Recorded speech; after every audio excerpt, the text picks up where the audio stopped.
Hello again, everyone. I'm Dr. Michael Blackwell with another edition of It's a Family Matter. And wow, do we have a great guest for you today. 21-year-old Jessie Hoffman. No stranger to Baptist Children's Homes of North Carolina. In 2012, she came into care at Baptist Children's Homes at Camp Duncan for Girls in Aberdeen. It's BCH's wilderness camping program for girls who have experienced family dysfunction and trauma. She lived at Duncan until 2015.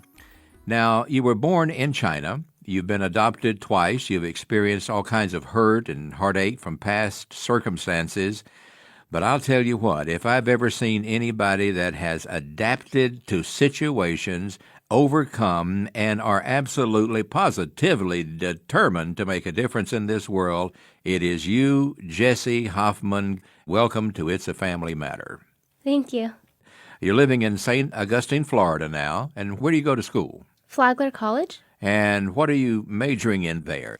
I'm a strategic communications major with a double minor in advertising and sociology. What does strategic communications mean these days? So it's a mixture of marketing, advertising, and public relations. And why did you choose a double minor? It seems advertising and sociology, they really mix together, and what are you hoping to eventually do with all of this? Well, I like advertising because it's very particular to my major, but sociology has just always interested me, and I hope to work for nonprofits. Well, one of the nice things is that you have been a part of Baptist Children's Homes here in the summer of 2019. You've been an intern over in the Department of Communications. What kinds of things are you doing there? I got to look over our Instagram social media and figure out how we can increase views and people that like the pages. I get to help with Hope and Style, which is super cool. And I've been helping with some of like the Guatemala pieces and just wherever I can. Well, let's talk a little bit about your time with Camp Duncan. This is where I first met you. I always tell them that camp is one of those places you have to see and experience for yourself. So, Jessie, if you were talking to somebody who's never been, how would you describe Camp Duncan? It's really hard to describe because you really do have to see it. I would describe it, though, as a kind of wilderness camp, except we build the structures, so the structures are more like mini houses and like pop tents, which most people believe. You live with 10 other girls and 3 counselors, and it's an incredible experience. Like, you just feel so loved, and you really get to like dig deep and figure out like all of your issues and like heal from all your trauma. Are you saying that you live outside? You do. Year-round? Yes. In the cold, in the hot, with the bugs. Wow. And how many girls? It's 10 girls and then 3 chiefs normally. All right. And what's the purpose of the chiefs? The chiefs are there to like help you. They're like basically a teacher. They're also like your counselors, and they also just show you a positive relationship with adults. All right. Share a little bit about what led you to come to Camp Duncan. I was adopted when I was 11 months old from China. And my first adopted mom was a single mother, and she was wonderful. But when I was 5, she was diagnosed with cancer, which she eventually passed away from when I was 9. And so then I moved out to North Carolina with my second adoptive family. And though they are wonderful people and I have a very good relationship with them now, we did have a lot of issues, just communication issues. And I just had a really hard time like building relationships after all the hard things that had already gone on. And they just thought camp would be the best way to like rebuild a relationship and build a positive foundation for us. It's just a lot of stuff for someone as young as you to have experienced trauma. Did you realize that at the time? I mean, you were young. Did you realize something's just not right here? I was young, but because it was just me and my first adoptive mom, I almost had to step into a more adult role of making sure she was taking the meds and like helping her with that. And then I used to worry about bills and things. So when I moved out to North Carolina, like my second adoptive mom, she was like, this isn't stuff you have to worry about as a 9-year-old. And so 9 years old. That's amazing. So you really became like a little adult at an early age.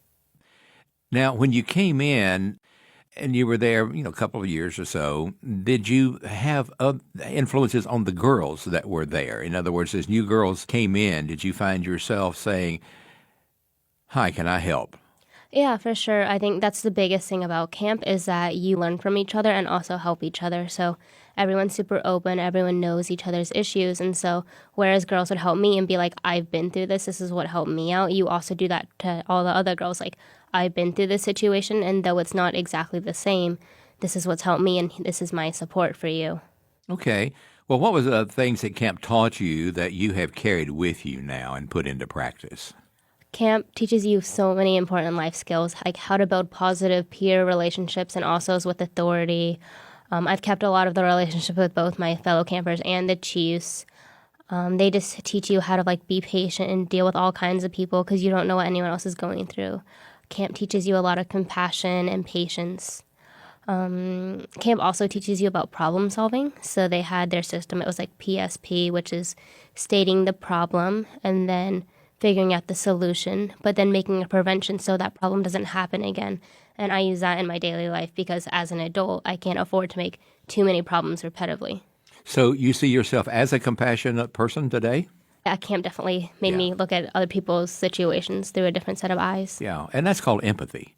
And that's what I have seen in you, that you are an empathic person. Thank you. I appreciate it. Yeah, it just seems that way. Now, you and I and my wife, and you always ask about her, have enjoyed a close connection with you. We got to know you very well while you were at camp. I understand that the track you're on in college may have actually come out of some of the talks we had. We used to go to church visits, and you would tell me I could sell ice to an Eskimo or something like that. And you're like, you should go into communications. And I kept that in mind. And when it was time for me to start thinking about majors, I was like, maybe the communications route. I've always enjoyed, like, kind of the nonprofit work and advocating for something I truly believe in. Yeah, good. So we've heard about Jessie, who was a young teenager who lived at Camp Duncan. Today, you're a young adult attending school in Florida. Tell us about Jessie Hoffman today. Well, I'm a senior at Flagler College, which is crazy.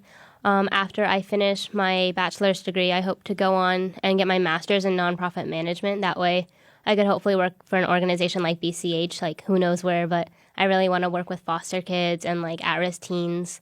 I work part-time. I'm involved with school clubs and activities, and I'm also a mentor for the Big Brother, Big Sister program, which I've enjoyed so much. The little sister that I've been paired with does have a little bit more of like the traumatic past, but they matched us together because they thought like I could share advice and just also show like there is a future minus what you've been put through, and we have such a close relationship now. Okay, so you're 21. I don't know how far you want to project here, but let's say 31. Where do you want to be then? You know, you'll be through graduate school, but what would be the big dream that Jessie would be having right now? Probably just working for a nonprofit or with the foster care system or like child protective services, like kind of showing people that what kids have gone through isn't who they are, and a lot of the things and the reasons they act certain ways isn't because of them. So just being an advocate for them. What they have gone through is not who they are. Exactly. It's like your past, but that's not your future. That's great. You are truly a thriving young professional. You have overcome tough circumstances that we've talked about. So I want to know, what advice do you have for others who may be experiencing similar circumstances?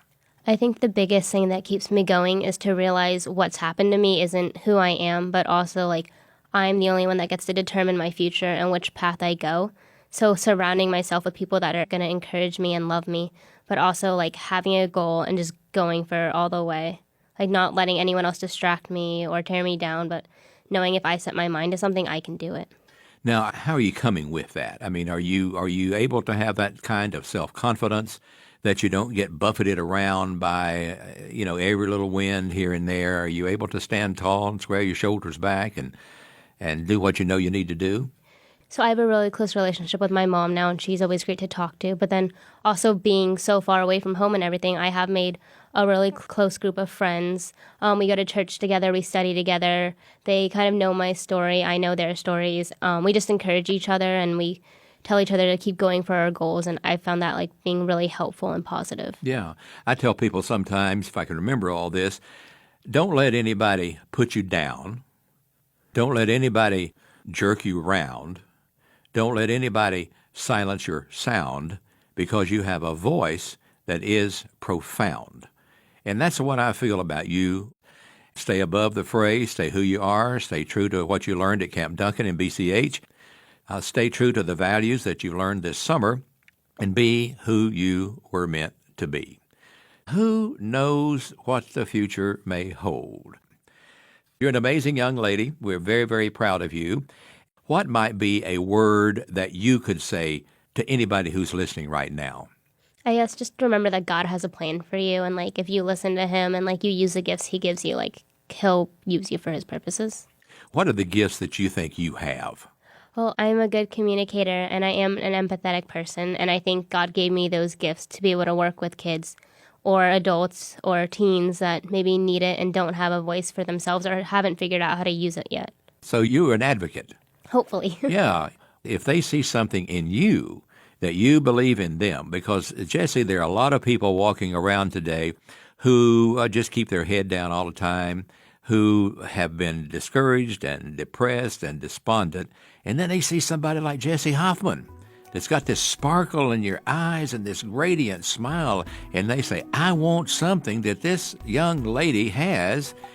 Got it? Sounds good. Thank you. All right. Thank you. Thank you, Jessie, for being with us today for this very special episode of It's a Family Matter. I'm Dr. Michael Blackwell. So long for now.